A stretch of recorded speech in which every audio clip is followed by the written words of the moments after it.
Bonjour, aujourd'hui on prépare ensemble une tarte rustique poireau lardon à l'aide de notre robot Monsieur Cuisine ou Thermomix. Tu retrouves la liste des ingrédients en description et n'oublie pas, si tu ne veux rater aucune de mes recettes, abonne-toi. Allez, viens, je t'emmène en cuisine avec moi.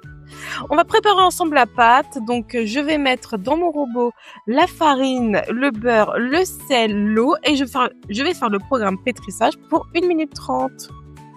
Tu peux faire ta pâte toi-même ou sinon tu l'achètes, mais là je vais te montrer la recette, ça prend 2 secondes et demie, donc voilà.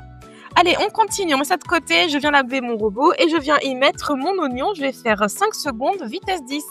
Je racle bien les parois. Je viens ajouter mon huile d'olive et je vais lancer 3 minutes 30, 120 degrés, vitesse 1.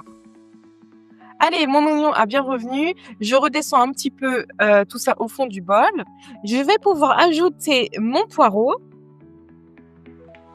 mon eau, un petit peu de sel, un petit peu de poivre et ça part en cuisson 19 minutes, 120 degrés, sens inverse, vitesse 2. Allez, c'est déjà prêt. Le poireau a bien cuit. Je redescends tout ça au fond de mon bol. Je vais pouvoir ajouter ma crème fraîche ainsi que ma moutarde et mes petits lardons.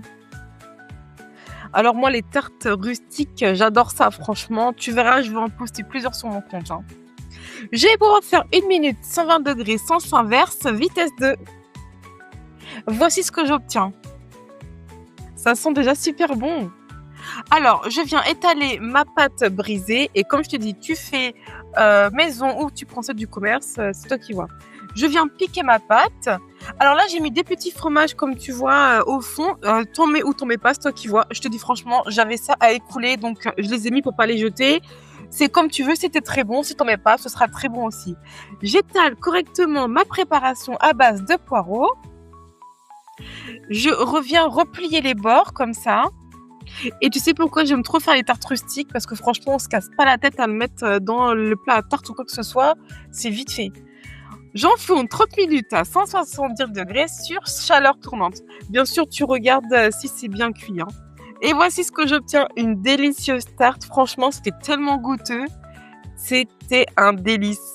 Et avec la pâte maison, franchement, ce que j'adore, c'est que tu vois, elle se tient bien. Moi, j'aime bien quand les pâtes, elles sont bien... elles sont bien solides comme ça, tu vois. Je sais pas comment te dire, mais tu vois, elles tiennent beaucoup mieux que je trouve que la pâte industrielle. Mais tu fais comme tu veux. Si tu veux prendre de la pâte toute prête, c'est toi qui vois. Eh bien, écoute, la recette est terminée. J'espère qu'elle t'aura plu. N'hésite pas à liker et à t'abonner. Et moi, je te dis à bientôt pour de nouvelles recettes rapides et faciles. Salut!